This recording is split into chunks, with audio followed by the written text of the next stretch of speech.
Hello students, today we are on our very first chapter of statics, concepts of economics and significance of statics in economics.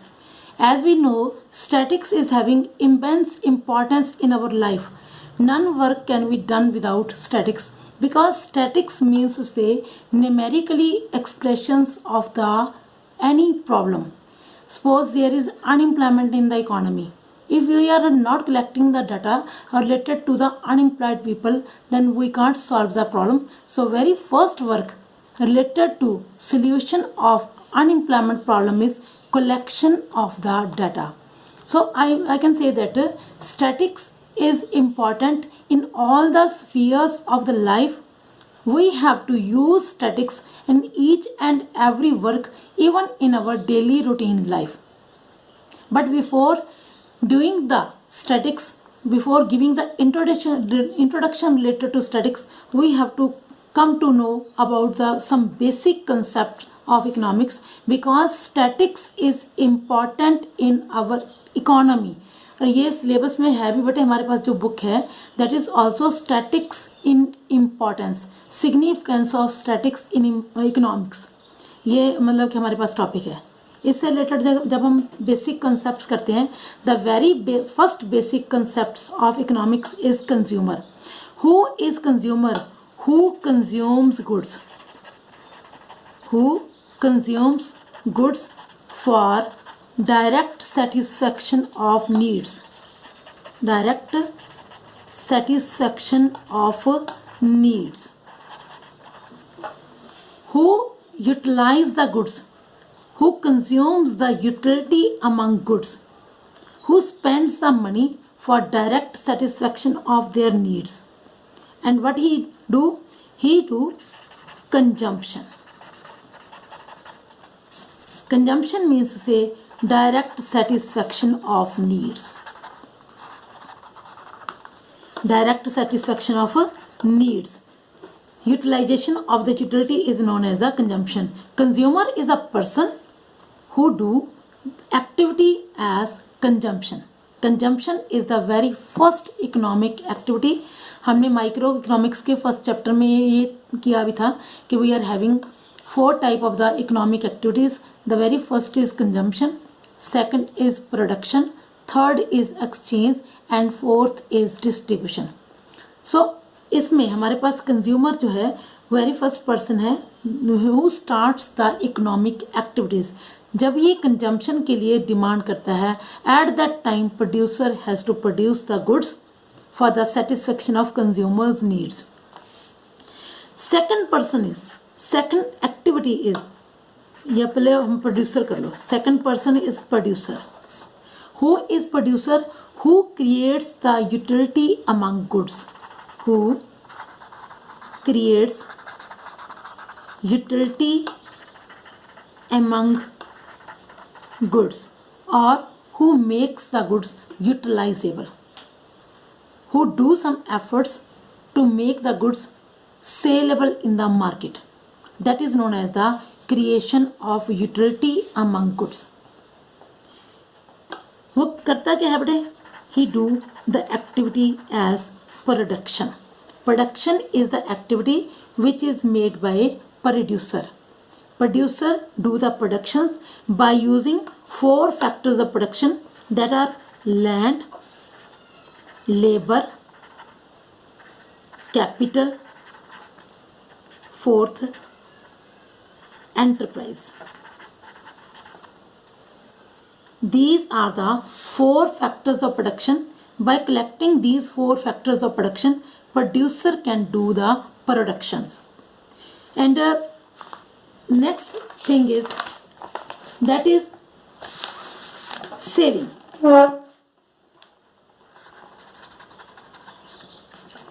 What is saving?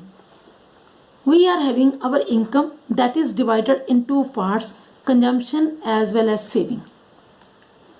Consumption is that amount which we spend on the purpose of consumptions for the satisfaction of our needs. But saving is that amount which we save, which we never consume. We can save it in our on hand, मतलब कि हम अपने पास भी रख सकते हैं, इसे हम बैंक में भी जमा करवा सकते हैं. If we keep this money along with us, that is known as the passive saving, and if we kept it in the bank, that is known as the active savings. और जो ये active savings होती हैं, that will go in the market in the form of investment, क्योंकि यहाँ से लोग जो हैं इस पैसे को लोन ले लेंगे, और जो लोन लेंगे पैसा, वो पैसा इन्वेस्टर्स उसे इन्वेस्टमेंट के लिए यूटिलाइज करते हैं. Saving is that amount which is not consumed but saved for the future use और फ्यूचर पर्पस. उसे हम अपनी फ्यूचर सेफ्टी के लिए भी अपने पास संभाल के रख सकते हैं. बट जब भी उसे हम सेव करते हैं, we keep that money in the banks, और बैंक से यहाँ से इन्वेस्टर्स उसको लेके जाते हैं. Next is investment. Investment is that amount of the savings या income which is not neither saved nor consumed but used for the further production process. उसे हम आगे और कामों के लिए यूटिलाइज करते हैं. फॉर एग्जांपल किसी ने कोई फैक्ट्री बनानी है, उसके लिए यूज़ कर लिया, ठीक है. उस फैक्ट्री में हम जो पैसा यूज़ करेंगे that is known as the investment. कोई भी प्रोड्यूसर अपनी किसी भी तरह की प्रोडक्शंस के ऊपर जो भी एक्सपेंसेस करता है, that all are known as investment, क्योंकि उससे आगे लेवल ऑफ एम्प्लॉयमेंट अप होता है, प्रोडक्शंस होती हैं, जिससे जीडीपी ग्रोथ इंक्रीज होती है, इकोनॉमी में सर्कुलेशन जो है वो फास्ट होती है. That is known as the investment. Next is these all are known as the economic activities. Next is exchange. What is this exchange? Producer has made the productions. वो productions करने का कोई फ़ायदा नहीं जब तक वो प्रोडक्शन मार्केट में नहीं जाएगी. जब वो चीज़ मार्केट में जाएगी तो उसे क्या करेगा, कंज्यूमर्स उसको परचेज करेंगे. परचेजिंग मतलब पैसे देना और चीज़ लेना. Exchange is the activity which is related to give and take. Consumer will buy the good by paying the price for that commodity, that is exchange. The producer will give the good by taking the money from consumers, that is known as the exchange. Because without exchange purpose, producer will never do the production. Because producer is rational person, he always wants to get maximum profits, so he will do the production to sell that in the market and to earn profits. जब market में चीज़ जाएगी बेटे, उससे क्या होगा, producer के पास थ्रू एक्सचेंज ही will be able to get money. Then that money will be distributed among consumers, among factors of productions in the form of rent will go to landlord, wages will go to laborer जो अपनी services देते हैं बेटे, rate of interest will go to capitalist, and rest of the surplus income will go to the owner or entrepreneur in the form of profit. This is known as the distribution of income. Distribution is also economic activity. ठीक है, इसको करने के लिए we will distribute our amount of money earned by exchange through production from consumer. These all are interconnected. These all activities are interconnected. ठीक है, जब इसीलिए हम इनको इकोनॉमिक एक्टिविटीज़ कहते हैं, because economic activities flows in a circle. Circle में कैसे बेटे, आप लोगों के पास वांट्स हैं, उसको सेटिस्फाई करने के लिए you will put your efforts. Efforts करने से you will be able to earn wealth. Wealth जो है that will be use for the satisfaction of needs, and one need is satisfied, the other needs will occur simultaneously.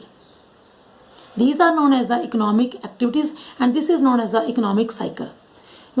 Why we do these economic activities? We do these economic activities because of scarcity of resources. resources are scarce. Wants are unlimited, but means for the satisfaction of these wants are very limited. That is why we need these economic activities. This is the biggest economic problem. Why economics occurs? Economics बेटा subject है.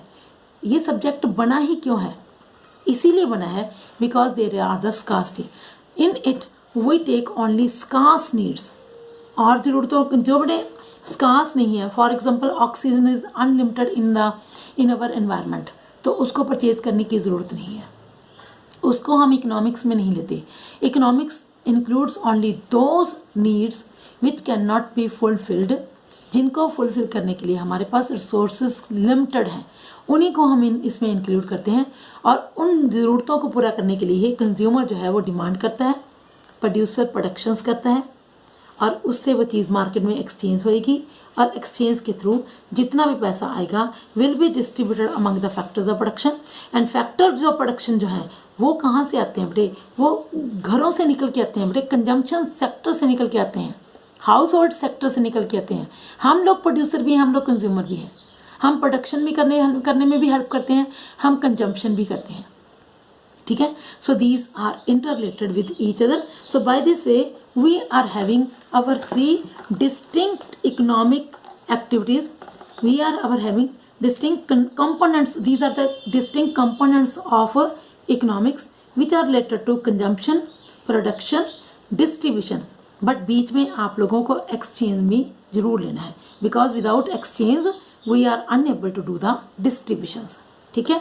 exchange में हम goods की price fix करते हैं, but in distribution we will fix the price of our factors of production, which are 4 like land, labor, capital and entrepreneur.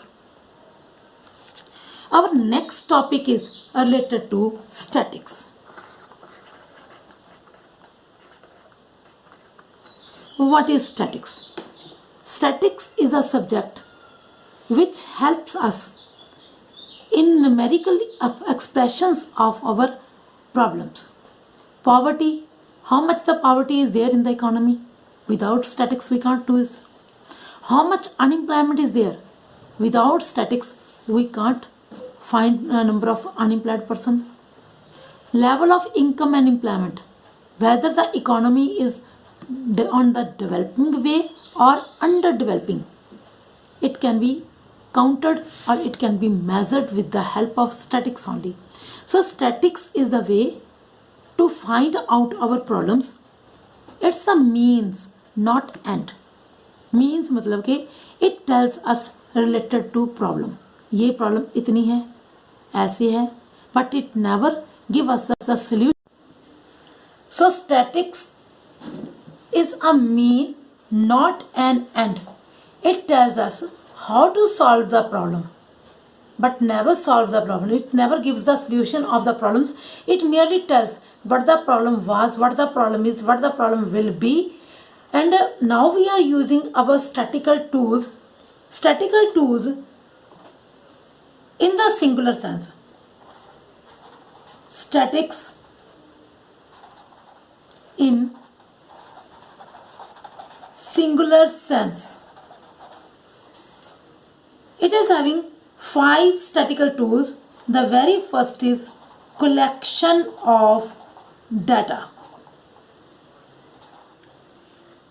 Collection of data is related to whenever we want to solve our problem. First of all, we have to collect the data. We are having 2 methods to collect the data. That is census method and sample method. ये हम आगे next chapters में पढ़ेंगे. Census method, when we collect the inquiry of each and every item. For example population census, घर घर में जाके हमें लोगों की कितने उनके फैमिली मेम्बर्स हैं, कौन कौन से जॉब करते हैं, कौन से जॉब पे नहीं हैं, या कौन कौन से पढ़ रहे हैं वगैरह वगैरह. These all the things we have to collect by using the census method. On the other hand, census method is a method when we collect the data on the basis of samples. For example आप लोगों ने अपनी body में HB check करना है, तो few drops are enough of your blood to check how much HB is there, haemoglobins in your blood. तो इस तरीके से we are having two method, census method and sample method. The second is classification of data. Classification of data, it is related to classification, मतलब कि when we divide the data in the different classes, क्योंकि जो data हमने collect किया है वो सारा आपके पास all together है। For example we want to solve the problem of unemployment in the economy. First of all we will collect the data related to unemployment, then we will classify the data in male and female. We will divide the data in different categories, ताकि हम लोग proper तरीके से collections कर सकें, proper तरीके से उससे रिलेटेड हम सॉल्यूशंस फाइंड आउट कर सकें कि किस तरह के लोग ज़्यादा अनएम्प्लॉयड हैं, या literate unemployed, illiterate unemployed, rural areas, urban areas. ये सब बेटे हम लोग क्लासिफिकेशन करने के बाद ही चेक कर सकते हैं कि how much the people are unemployed and what type of the people are unemployed. The third is organisation of data. It is also known as presentation of data, because जब हम किसी डाटे को वेल ऑर्गेनाइज तरीके से present करने की कोशिश करते हैं तो उस टाइम पे we can use the ways of tabular method, diagram method, diagrammic method और graphic method. In tabular form, we arrange the data in different table forms like individual series, discrete series, continuous series। ये आपने 10th class में already पढ़ रखा है बेटे series के बारे में, क्योंकि 10th क्लास तक मीन मीडियन मॉड तो आता ही है। तो टेबुलर फॉर्म में we distribute the data in the different table forms like individual series, जिसमें हम इंडिविजुअली हर एक आइटम को बराबर इंपॉर्टेंस देके हर एक आइटम को हम प्रेजेंट करते हैं। In discrete series we divide the data in frequency array, जिसमें हम बताते हैं कोई आइटम बार बार आ रही है तो हम बता देते हैं कि this item is occurring 2 times 3 times, that is known as the frequency. ठीक है। And continuous series when the data is in fractions, so at the time it is very tough to distribute that data in the discrete series, so or discrete array. So at this time we will make the continuous series to present that data in the tabular form. It is also related to table boxes में भी हम डाटे को present कर सकते हैं, it depends upon the nature of the data. In diagramic we are having bar diagram method, pie diagram method, pictogram. There are so many methods to present the data diagrammatically. ठीक है। And third is graphical method. In graphic method we present the data in the form of lines. These both methods are for comparison of the data. इससे हम compare कर सकते हैं कि जैसे बार diagram में हम बार्स बना देते हैं, तो यहाँ से हमें पता चलता है कि इसमें प्रोडक्शन इस ईयर में 1995 में 2005 यहाँ पे प्रोडक्शन कम हुई है और यहाँ पे प्रोडक्शन ज़्यादा हुई है। These are the in the form of bars. In graphs we can take the lines के किस ईयर में प्रोडक्शन जो है वो इंक्रीज और डिक्रीज हो रही है, कैसे जो वो उसको प्रेजेंट करने के लिए we can compare the 2 values और 2 variables. Next fourth, this is a way to present the data. And the fourth method is statistical tool is that is analysis of data. Analysis of data, जब हमने डाटे को tabular form में, डायग्रामिक form में, graphic form में, and the next thing is analysis of the data. Analysis of the data, whatever we have organized or presented in the organization, that was merely related to direction of the change. It just tells us that the value is increasing or decreasing, पिछले से value increase हुई है या decrease हुई है, हम लोग उन दोनों को कंपेयर करते थे। But in analysis of the data we properly analyse the cause and effect relationship. कौन सी वैल्यू इंक्रीज हो रही है और कौन सी वैल्यू डिक्रीज हो रही है, कितनी इंक्रीज और डिक्रीज हो रही है। इसमें हम लोग मीन, मीडियन, मॉड, जो टेबल हमने यहाँ पे बनाए हैं उनको यूटिलाइज करके आगे mean, median, mod, correlation, index numbers, ये बेटे हमारे पास स्टैटिकल टूल्स हैं, इनको आप स्टैटिकल टूल्स बोलते हैं। इनकी हेल्प से हम कंपेयर कर सकते हैं कि whether the value, average value is increasing और डिक्रीजिंग, द रिलेशनशिप इज दो वेरिएबल्स हैं उनमें रिलेशनशिप पॉजिटिव है या नेगेटिव है, प्राइस इंडेक्स इंक्रीजिंग है या डिक्रीजिंग है।